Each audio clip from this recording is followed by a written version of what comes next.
The seal blew at 0312 station time, and the screaming of escaping coolant was loud enough to wake the dead. I was already moving before the alarm finished its first cycle. I had my patch kit in hand, my boots on the wrong feet, and I was sprinting down Corridor 7 of the IGS Resolute before any of the deck officers had even reached their consoles. The coolant was a pale blue vapor, filling the lower corridor in a cold fog that stung my eyes and turned my breath into white clouds. I dropped to my knees at the junction panel, found the rupture by feel, and pressed the emergency patch over the split seal with both hands. I held it there. The hissing slowed. I counted to 30. The alarm cut out.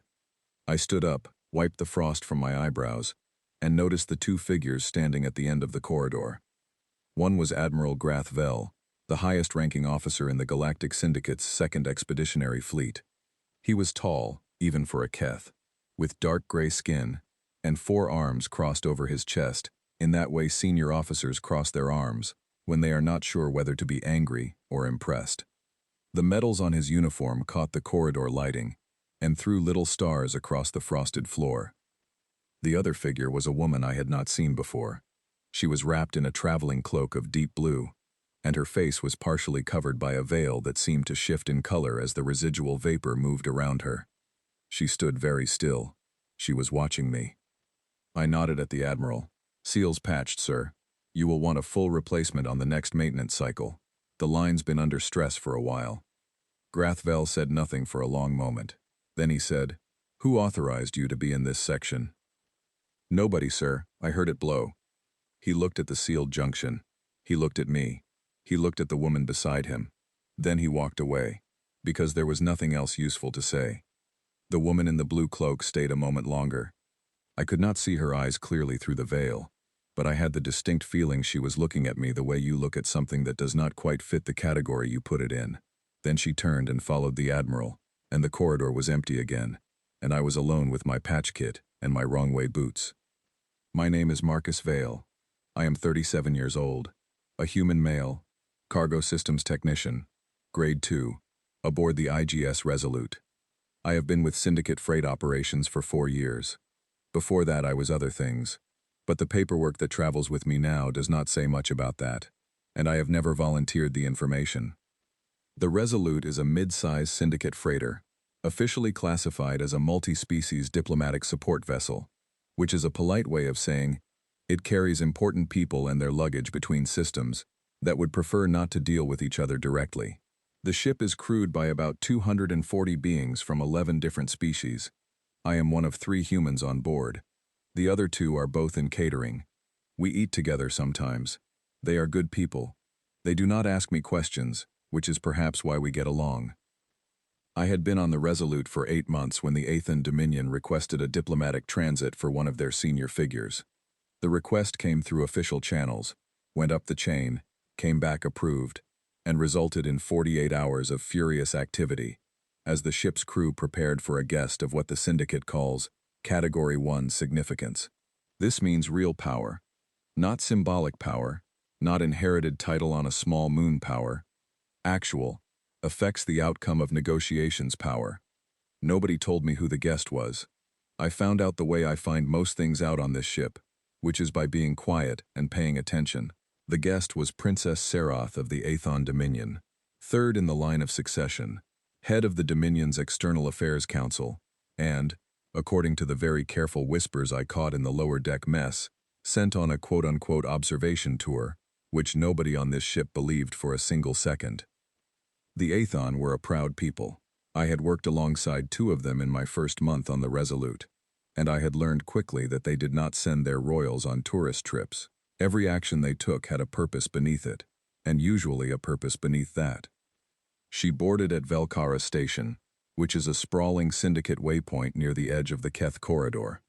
I was on the upper gantry at the time, running a routine check on the magnetic docking clamps, because that is the kind of work that gets assigned to a cargo technician when everyone else is too busy polishing things for important visitors. The boarding ramp extended from the station to Docking Bay 1, and I watched from above as the Syndicate honor detail lined up in precise rows, and the Admirals positioned themselves at the entrance, and Princess Serath walked aboard. She moved like someone who had been watched her entire life, and had decided, at some point, to simply let people look. She did not perform the walk. She just walked. Her traveling cloak was different from the one I would see later in the corridor. This one was deep green, and it caught the station light differently on each side, so that as she moved it seemed to change color with her. Her veil was pulled aside for the boarding, which meant I got my first clear look at her face. She had the high cheekbones common to Aethan royalty, and her skin held the faint luminescent quality that their people developed with age and status. A soft glow, not dramatic, just present, like light coming through thin paper. She paused at the top of the ramp and looked up. I was not sure if she was looking at me specifically. The gantry I was on was 30 meters overhead, and I was a human in gray cargo coveralls holding a calibration tool. I was not an interesting thing to look at, but she tilted her head. That same tilt I would come to recognize as her expression of genuine curiosity. And then she moved on, and the boarding continued, and the admirals fell in around her like an honor guard that was trying very hard not to look like an honor guard. I finished my check on the docking clamps and went back to work. The Resolute left Velcara Station 6 hours later on a transit route toward the inner systems, carrying its cargo of goods, diplomatic luggage, and one alien princess who was almost certainly not here for sightseeing. The ship settled into faster-than-light travel, which on a freighter this size feels like nothing more than a very slight pressure change behind the ears, and the crew returned to their routines. I returned to mine. I ate in the lower deck mess. I ran my evening check on the cargo bay seals. I slept for 6 hours. I woke up at 0300 because I always wake up at 0300, which is a habit I developed a long time ago, for reasons I no longer need but cannot seem to break. And at 0312, the coolant seal in Corridor 7 gave out with a sound like a thunderclap, and I grabbed my kit and ran, and that was how I met Admiral Grathvel in a fog-filled corridor with my boots on the wrong feet, and how the woman in the blue cloak watched me with that tilted head and said nothing at all. I did not know what she was thinking. I thought about it, briefly, as I walked back to my bunk. Then I put it out of my mind and went back to sleep. I was good at putting things out of my mind. I had been practicing for years. The ship moved through the dark between stars, carrying all of us toward whatever was waiting on the other side of the journey, and I slept, and I did not dream of anything that mattered. Not yet. The attack came on the third day of transit, in the middle of what the ship's crew called the quiet shift, when most of the senior staff were asleep, and the corridors had that particular stillness that only comes when a vessel is deep in faster-than-light travel, and everyone on board has quietly agreed to pretend, for a few hours, that nothing can go wrong. I was in Cargo Hold 3, doing a pressure audit on a set of sealed containers marked with Aethon diplomatic insignia, when the ship dropped out of FTL without warning. There is no graceful way to describe an unexpected FTL exit. The ship shudders. Everything that was in motion, every liquid, every person, every crate that was not properly secured, continues moving for about a half second after the vessel stops. I grabbed the nearest support strut and held on. 2 of the diplomatic containers swung hard on their tie-downs. A third broke loose entirely and hit the far wall with a crash that echoed through the hold. Then the proximity alert went off, and I knew this was not a mechanical issue. I pulled up the hold's secondary display panel, which is a small screen set into the wall near the service access that most cargo technicians use for inventory tracking. I had, over the course of 8 months, quietly expanded its access permissions, not in any way that would show up on a standard audit, just enough to pull a read-only feed from the ship's navigation and sensor array. The feed told me 3 things in rapid succession. First, we were in the Keth corridor, which is a long stretch of space between the Velcara waypoint and the inner systems that the Syndicate has never adequately patrolled because the political jurisdictions overlap in ways that make everyone argue about whose responsibility it is. Second, there were 2 vessels holding position directly ahead of us, not broadcasting any identification signal. Third, the Resolute's captain had just ordered all non-essential crew to shelter positions. I am, technically, non-essential. I stayed at the panel. The 2 unknown vessels were smaller than the Resolute but faster, and their energy profiles matched a class of ship commonly used by independent operators who work the corridor for cargo that cannot travel through official channels. The polite term for them is privateers. The less polite term is more accurate but not worth saying. They were already in weapons range. On the bridge, which I could not see but could hear through the internal comm feed I had also very quietly accessed, the captain was issuing orders, and the two senior officers on duty were responding. And there was a tension in every voice that told me the bridge crew was competent but scared, which is a reasonable combination under the circumstances, but not a combination that produces fast decisions. I heard the first officer suggest they attempt to hail the unknown vessels. I heard the captain agree. I put my calibration tool back in my kit and started moving. The Resolute's tactical systems are controlled from the bridge, which is where they belong and where I was not going, because walking onto the bridge uninvited during an active threat situation would cause more problems than it solved. But the ship also has a secondary engineering node in the lower deck, which is meant for damage control during combat situations, and which has a hardline connection to the ship's shield distribution system and its cargo handling infrastructure. I reached the secondary node in 4 minutes. I pulled up the shield display.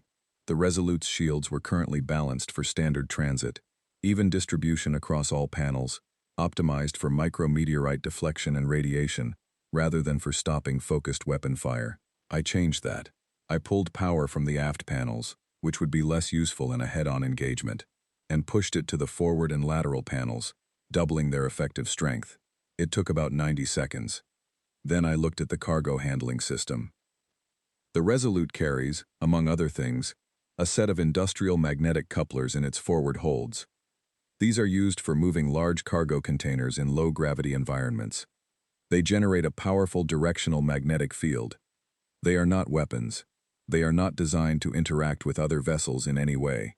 They are, however, very strong, and the two privateer ships holding position ahead of us were using a type of drive system that, according to their energy profiles, relied heavily on magnetized exhaust venting for course correction.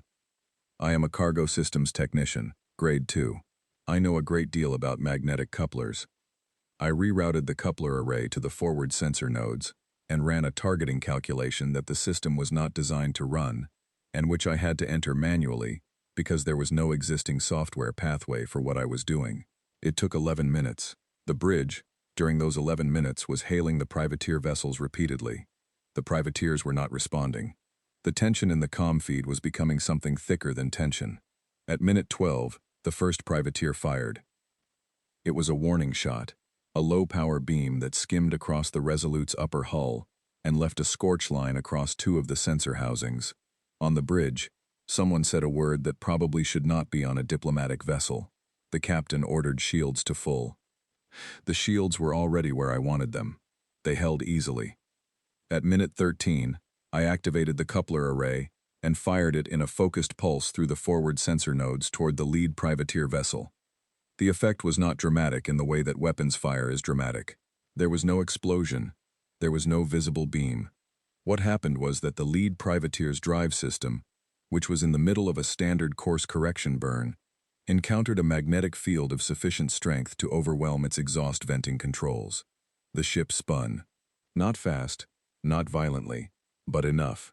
It yawed hard to port, and its engine output went to zero as the automatic safety systems shut down the drive to prevent catastrophic damage. The second privateer held its position for about 4 seconds. Then it went to full burn and left. The lead privateer, now drifting and powerless, began broadcasting a distress signal. On the bridge, there was a very long silence. Then I heard the captain say, in a voice that was completely steady, except for the part where it was not, "Where did that pulse come from?" "Engineering node, lower deck," said someone. "Who is in the engineering node?" A pause. "Cargo technician, Marcus Vale." Another pause, longer this time.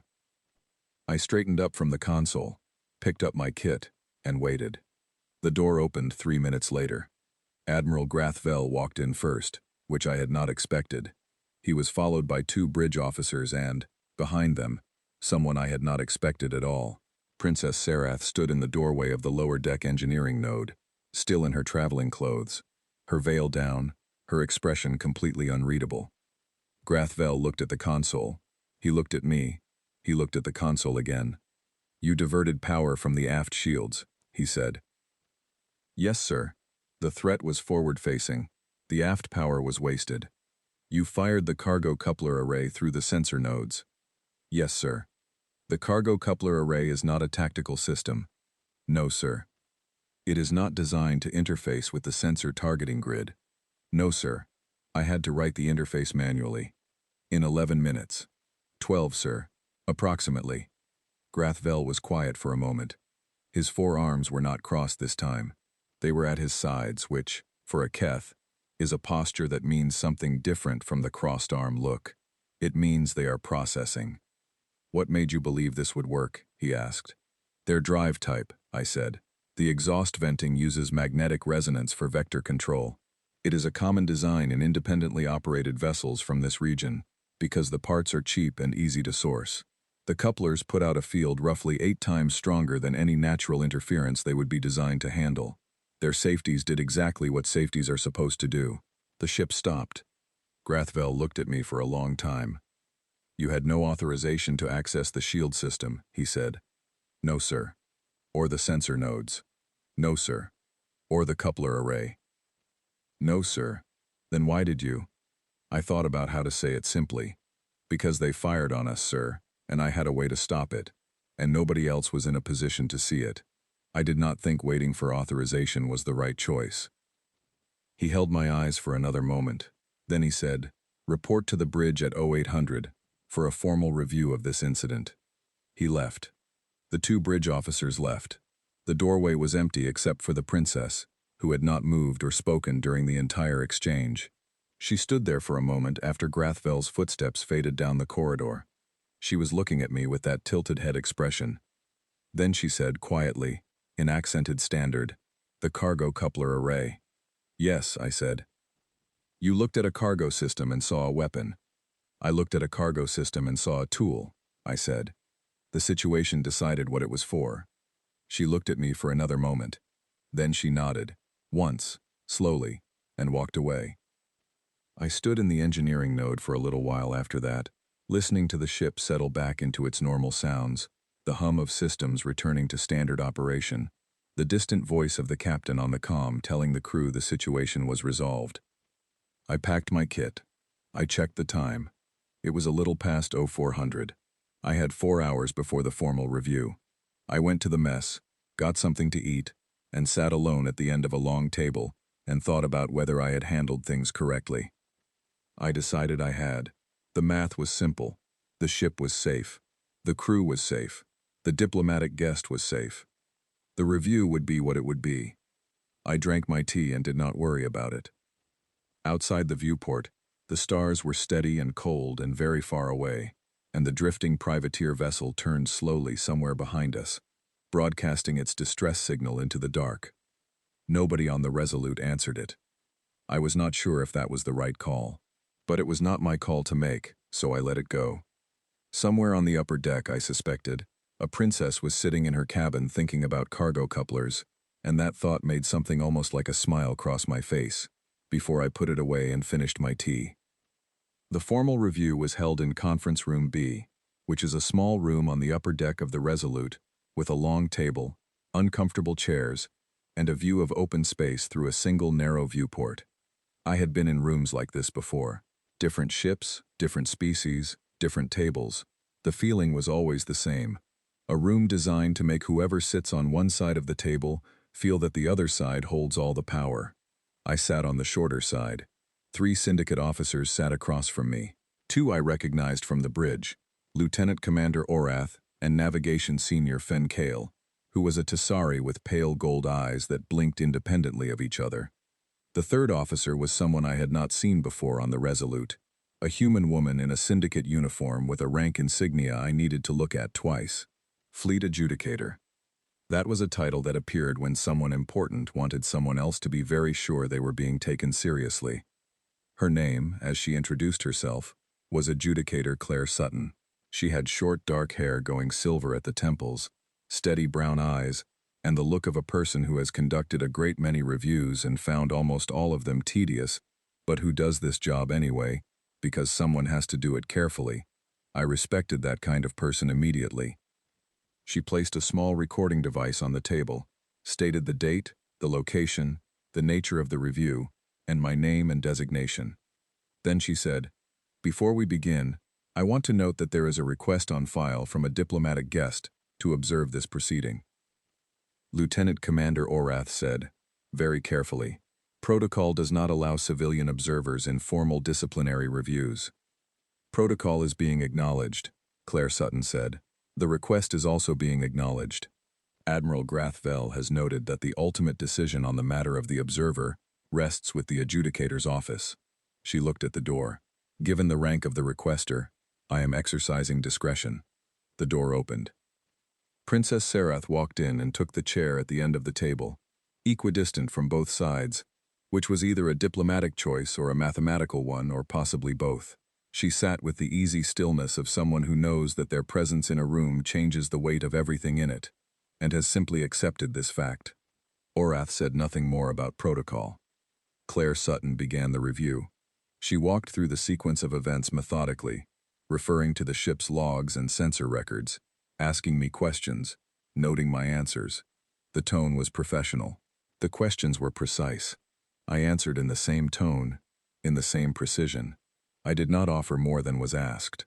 I had learned, a long time ago, that offering more than is asked in a review of this type is the same as handing someone a map to things they have not found yet. She asked me how I had accessed the shield distribution system from the secondary engineering node. I told her I had expanded the access permissions of the node's display panel over the course of several months. She asked if this expansion had been authorized. I told her it had not been formally requested or granted. She asked me how I had written a targeting interface for the coupler array in approximately 12 minutes. I told her that I had significant technical experience with both magnetic coupler systems and sensor grid architecture, and that the interface, while not simple, was not beyond the capacity of someone with that experience under time pressure. She looked at her notes, then she looked at me. "Your employment record," she said, "lists your previous occupation as freight operations, interstellar grade, with prior experience in equipment maintenance across several independent vessels." "Yes," I said. "That is what it lists," she said. She paused, in the way that a person pauses when they are deciding how directly to say something. "I have also been provided with a second file." Lieutenant Commander Orath looked up. I kept my face still. "This file," Claire Sutton continued, "was provided to this review at the specific request of Admiral Grathvel, who submitted it through Syndicate Fleet Intelligence after the events of last night." She set the recording device to pause and looked at me with those steady brown eyes. "I am going to ask you some questions that are not on the standard review form, Marcus. You are not required to answer them, but I want to be clear that what is in this file is a matter of record, and the review board is entitled to use it in making its assessment." "Ask your questions," I said. "Were you present at the Battle of Harrow's Gate 7 years ago?" The room was quiet. "Yes," I said. "In what capacity?" I took a breath. "I commanded the 14th Combined Ground and Orbital Response Unit. We were the last organized human force holding the Harrow system when the Syndicate's supply lines were cut." Fenkale's second eyelid closed and opened. Orath put down his stylus. "The file indicates," Claire Sutton continued, her voice unchanged, "that under your command, the 14th held Harrow Station for 19 days against a force more than 4 times your size, using improvised systems, redirected civilian infrastructure, and a series of tactical decisions that have since been cited in 3 separate Syndicate military doctrine reviews." "I did not write those reviews," I said. "No, others wrote them about you." She looked down at her file, then back up. "Were you also present at the siege of Velmar Station 5 years ago?" "Yes." "In what capacity?" "Tactical advisor to the Syndicate's 3rd Orbital Division. They were having difficulty with a siege that had stalled. I was brought in to help them think through the approach. The siege ended in 31 hours, Claire Sutton said. After you arrived, the prior estimate had been 6 weeks. The problem was not a lack of firepower, I said. It was a logistics issue. They were thinking about it as a combat problem. It wasn't. She let that sit for a moment. Then she said, "The Cradle incident, 4 years ago." My jaw tightened slightly. I made it stop. "Yes," I said. "The file is partially classified," she said. I will not ask you to describe it in detail, but I want to ask you one question about it. Go ahead. The after-action report notes that the outcome, the rescue of over 900 civilian beings from a station that was considered unrecoverable, was the result of decisions made by a single individual operating without a command structure, without communication to fleet headquarters, and without any formal authority. Was that individual you? Yes, I said. The room was very quiet. Claire Sutton closed the file. I did not look at the princess. I kept my eyes on the adjudicator, because looking at the princess felt, in that moment, like too much to manage. Then, from the end of the table, Princess Sarath spoke for the first time since sitting down. "Who exactly is this human?" she asked. Her voice was quiet. It was not a rhetorical question. She was asking the room. She was asking Claire Sutton. She was asking Orath and Fen Kale. She was asking anyone who had an answer that could make sense of what she had just heard. Orath looked at Grathvel, who had come in somewhere during the file reading, and was standing near the wall in a position that was technically outside the formal proceedings, but which no one had asked him to leave. The Admiral had his forearms at his sides. Then Grathvel did something that I had not expected, and that made every other person in the room go very still. He straightened. He brought his four hands together in the Keth formal salute, the one reserved, as far as I had ever been taught, for individuals of flag rank or heads of state. Orath, after a single second of visible shock, followed. Fen Kale, whose species had a different gesture entirely, placed both palms flat on the table and lowered their head, which served the same purpose.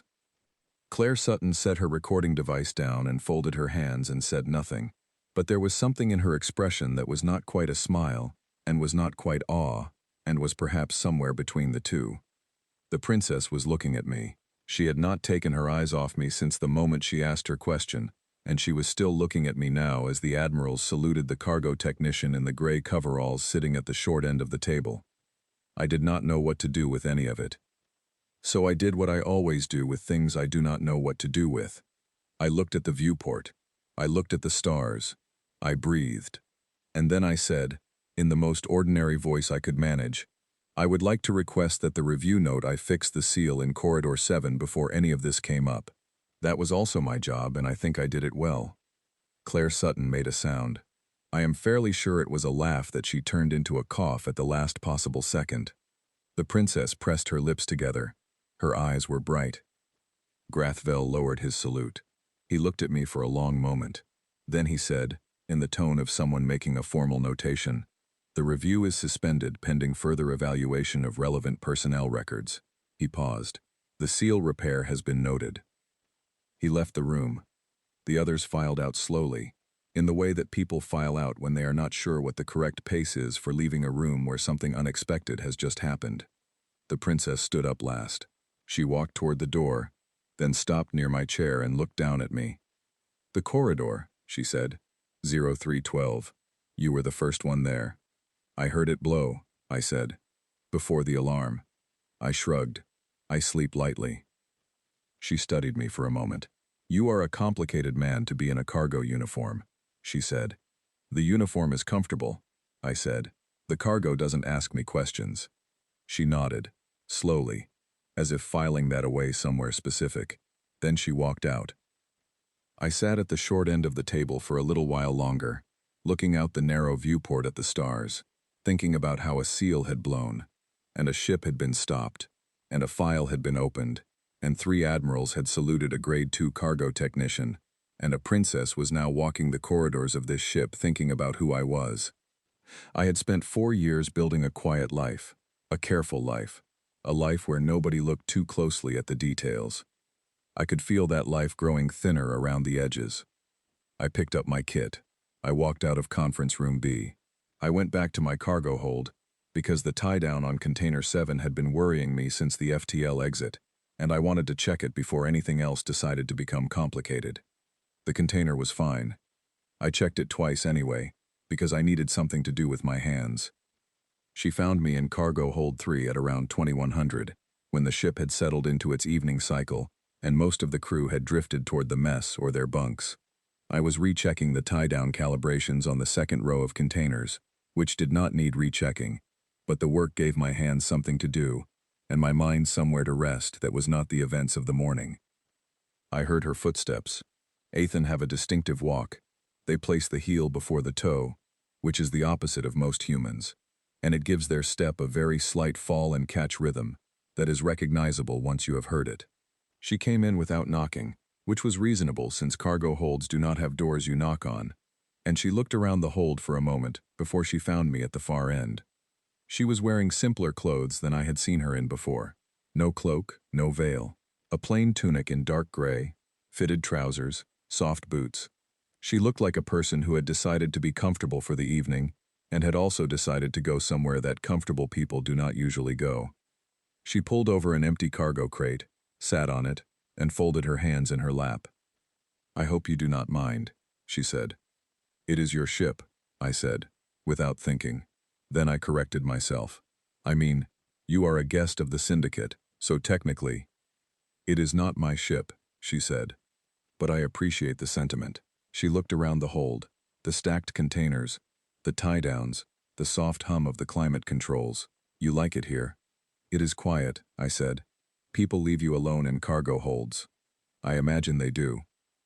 I set down my calibration tool and turned to face her, because standing with my back to a princess seemed like the wrong choice regardless of what I thought about conversations I had not planned on having. "Is there something I can help you with?" She looked at me steadily. "I want to understand something," she said. The file described a person of very significant capability, a person who led others, who made decisions that changed the outcome of events that affected many lives. And that person is here, checking container tie-downs at 2100 on a freight vessel. "The tie-downs are important," I said. "Marcus." I leaned against the container frame and looked at her. "I got tired," I said. "Of what?" "Of being the person in the file." I said it simply, because it was simple. There are people who are made for command. It suits them. They carry it well. They go home at the end and sleep, and then they go back and do it again. I can do it. I have done it, but I am not made of the right material to do it forever. 635. She was quiet for a moment. "Harrow's Gate," she said. The file said 19 days. 19 days, I agreed. "How many people?" "I started with 411. I finished with 302. I let that sit where it needed to sit. The math does not get better the more you look at it." She did not say she was sorry. I was glad. People saying they were sorry about Harrow's Gate always made it worse, because they were apologizing for something they did not do and could not fix, and it just moved the weight around without putting it down. "So you left," she said. "I finished the work that needed finishing. Then I filed my discharge, and I found a freight company that needed a cargo technician with some technical background, and I have been checking tie-downs and patching seals for 4 years, and it has been a genuinely good 4 years." She tilted her head. "Until now." "Until now," I agreed. She was quiet again. Not the silence of someone with nothing to say. The silence of someone choosing carefully among several things. I waited, because rushing her seemed unwise, and also because I was curious about which thing she would choose.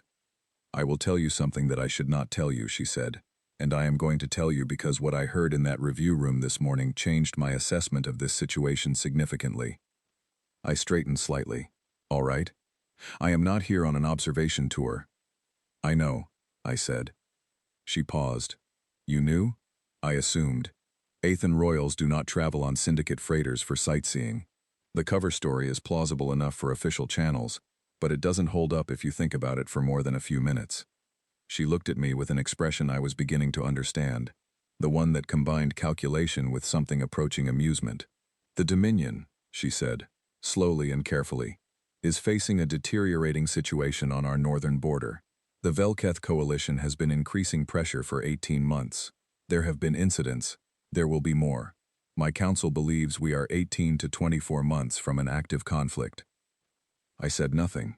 I listened. "My purpose on this ship," she continued, "is to evaluate the syndicate's military capability. Not from official presentations, not from briefings arranged for the purpose of impressing diplomats. From observation. How do their officers respond under pressure? How do they make decisions when no one is watching? What is the actual quality of the people they have? as opposed to the quality they claim to have on paper. "And what have you concluded?" I asked. She met my eyes directly. "That the syndicate's senior officers are brave, disciplined, and brittle," she said. "That they are very good at following established procedures and considerably less good at adapting when the procedure has no answer for what is currently happening." She paused. "Those were your words, I believe, from earlier today." "I said something like that," I admitted. "You said it to me in the cargo hold at 0312, in fewer words, by being the only person on this ship who heard a seal blow before the alarm and did something about it." She let that land.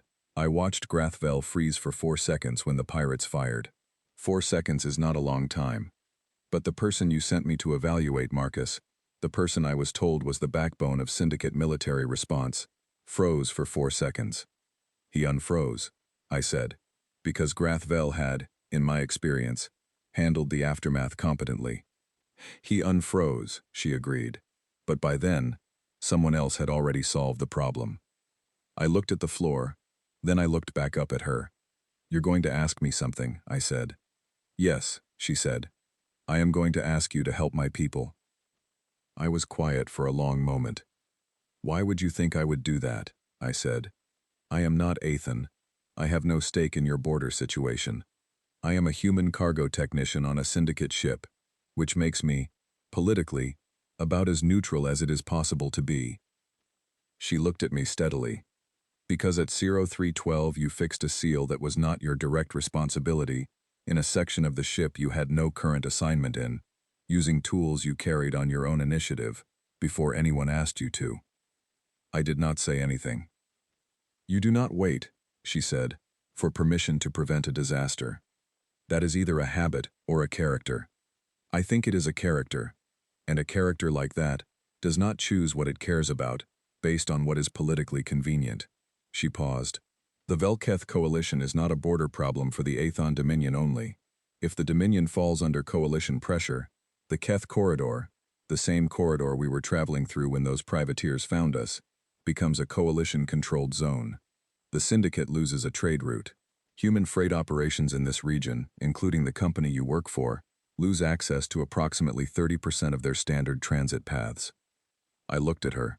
She looked at me. "You did the math before you came down here," I said. "I do the math before I go anywhere," she said. I was quiet for a while. The hold hummed around us. Somewhere in the upper decks, someone was playing music, low and far away, the kind of music that sounds like a memory of something you have not actually experienced. "What would you need from me?" I said. "Advice, at first. Assessment. I have a council of very capable people who understand Dominion politics and Dominion history and Dominion law. What they do not have is someone who can look at a crisis from outside all of those things and tell them what they are missing." She tilted her head again. "Someone who can look at a cargo coupler and see a solution that everyone else missed, because everyone else was busy looking at the weapons." I exhaled slowly. "I told you I was done with all of this." "You told me you were tired," she said. "That is not the same thing." And there it was. The thing that made her dangerous to argue with. Not because she was wrong, but because she had listened carefully enough to hear the difference between what I had said and what I had meant. I was tired. I had always been tired. Tired had never, in my entire life, actually stopped me from doing anything. "I will think about it," I said. She stood up from the crate. "That is all I am asking tonight." She looked around the hold once more, at the stacked containers and the steady tie-downs and the quiet machinery of a life I had built carefully around being left alone. "You have made a good place for yourself here," she said. It did not sound like a criticism. "It was working," I said. "It still might," she said. And then she walked away, her footsteps falling in that heel-first Athon rhythm, fading down the corridor until there was nothing left but the hum of the hold and the memory of the conversation. I stood in the middle of the containers for a long time after that. She was right that I had done the math. Not the geopolitical math. That was new information. But the other math, the one that started at 0312 in a fog-filled corridor, and ended in a review room where Admirals saluted a cargo technician, and somewhere in the middle a princess asked her question, and the answer was longer and more complicated than anyone in that room had been prepared for. I had spent 4 years building a quiet life. I could feel the edges of it dissolving, and the strange thing was that I was not as sorry about it as I thought I should be. I picked up my calibration tool. I finished the tie-down checks. I noted that Container 7 was fine, as it had been fine the last 3 times I checked, and I put the tool back in my kit and turned off the hold lights and walked back to my bunk. She had said that done and tired were not the same thing. I lay on my bunk in the dark and thought about that for a long time. In the morning, I knew I would have to make a choice. Not the choice she had asked me to make. That one would come later, in a different room, with more information and clearer stakes. But the smaller choice that comes before every larger one, the choice about who you are willing to be again, after you thought you were finished being them. I had commanded 411 people at Harrow's Gate. I had brought 302 of them home. I had spent 4 years trying to make that number feel like enough.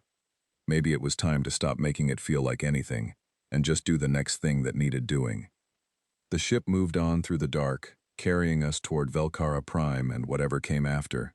And I closed my eyes, and this time, for the first time in a long time, I did not sleep. I planned. We arrived at Velcara Prime on the 5th morning. I was in my cargo coveralls. I had considered wearing something else, and then decided against it, because changing what I wore to impress people I had not asked to impress felt like the wrong note to start on. The coveralls were clean. I had my kit. My boots were on the correct feet this time, which felt like progress. The docking approach to Velcara Prime took nearly 3 hours, because it is a busy station, and the Resolute was carrying a diplomatic passenger, which meant a specific docking corridor with specific approach protocols and specific inspection procedures that the senior officers spent the better part of the morning attending to.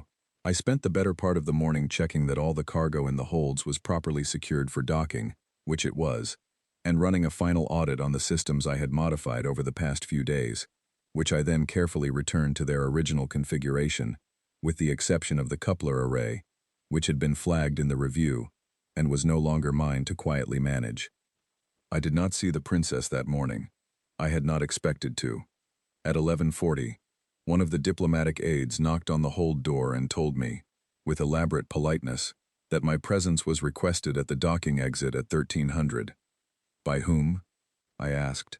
The aide looked at me with the expression of someone who has been asked a question they consider self-evident. By the princess, they said, and left. I put away my calibration tools, washed my hands, and walked to the docking exit.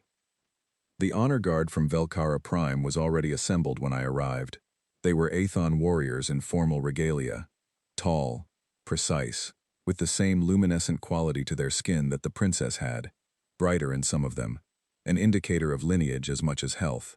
Their uniforms were deep crimson and gold, and they stood in 2 rows along the docking corridor, with the rigid stillness of people who practice standing very still as a serious art form.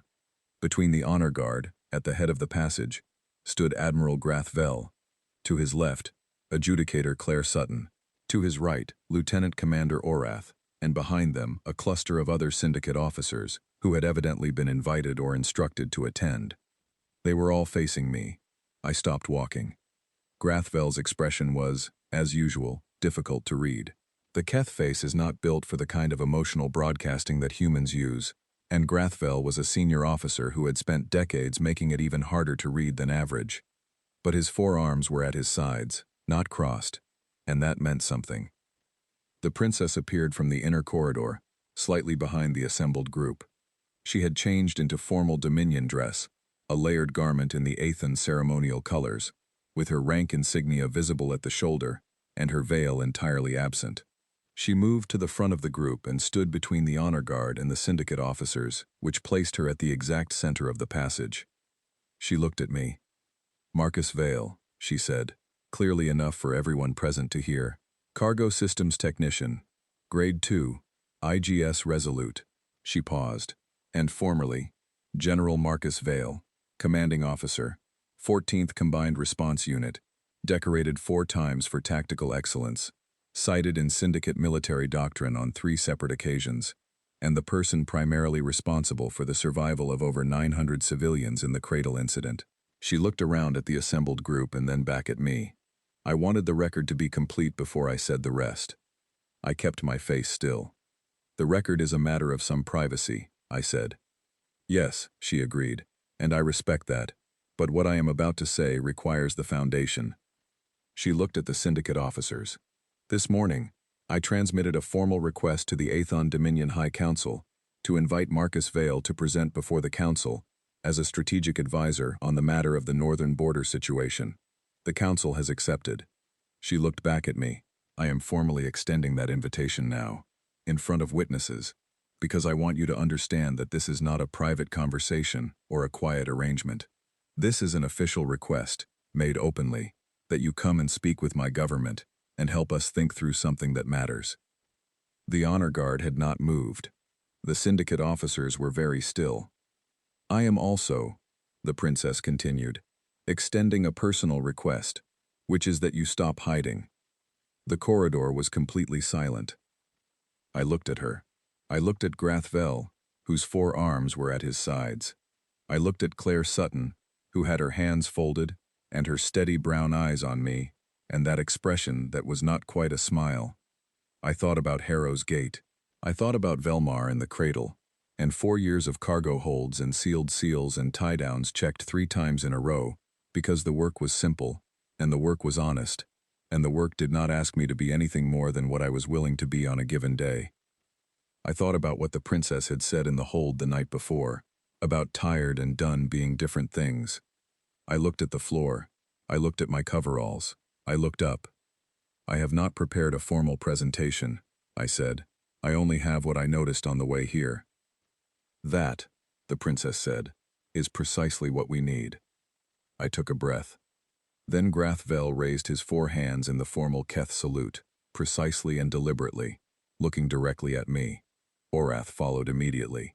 Fenkael pressed their palms flat and lowered their head. Claire Sutton inclined her head in the shorter human version of a formal acknowledgement, and there was nothing performance in it. It was real, as genuine as anything I had ever seen in a formal setting, which is to say it was the most genuine thing I had seen in a formal setting in a very long time. The honor guard, without any visible signal passing between them, came to attention simultaneously. I stood in the docking corridor in my gray cargo coveralls, with my kit over my shoulder, and my boots on the right feet, and I did not know what expression was on my face, so I stopped trying to manage it. I looked at the princess. Is this how you usually recruit people? I have not recruited anyone quite like this before, she said. I am adapting. You do that well, I said. So do you, she said. I shifted the kit on my shoulder. I took one more breath of the recycled freighter air, which smelled of coolant and machine oil, and the particular staleness of a ship that has been in space a long time, a smell I had grown to find genuinely comfortable over 4 years. Then I walked forward. The honor guard parted as I passed through them. Grathvel fell into step beside me, which was the strangest thing that had happened in a week full of strange things, because senior admirals do not walk beside cargo technicians as a matter of course. Claire Sutton moved to the other side. The princess was a step ahead, leading the way through the docking passage and toward whatever Velkara Prime held on the other side. I had told myself I was done. She had told me I was just resting. I was beginning to think she had been right about that, the same way she was right about the geopolitical math and the character question, and the difference between what I said and what I meant. I did not know what was waiting on the other side of the docking door. I had no prepared remarks, no briefing materials, no plan beyond the things I had observed and thought about, and turned over in my mind during 5 days on a freighter that had not, as it turned out, been carrying only freight. The door opened. Velkara Prime was large and bright and full of people, and somewhere in its council chambers a group of Athon leaders was waiting for a cargo technician from a syndicate freighter to tell them something useful about the situation they were in. I could do that. I had always been able to do that. The commission, when she pressed it into my hand a moment later at the threshold, a folded card, plain, official, I looked at without opening it. General, she said quietly. Not yet, I said. Let me hear what the problem actually is first. Then we will talk about titles. She looked at me for a moment. Then she nodded, once, with that same slow certainty she had nodded with in the fog-filled corridor, and we walked through the door together, and the docking passage closed behind us, and the Resolute was somewhere at my back, and the next thing was in front of me, and I walked toward it the way I always walk toward everything, one step at a time, without waiting for permission,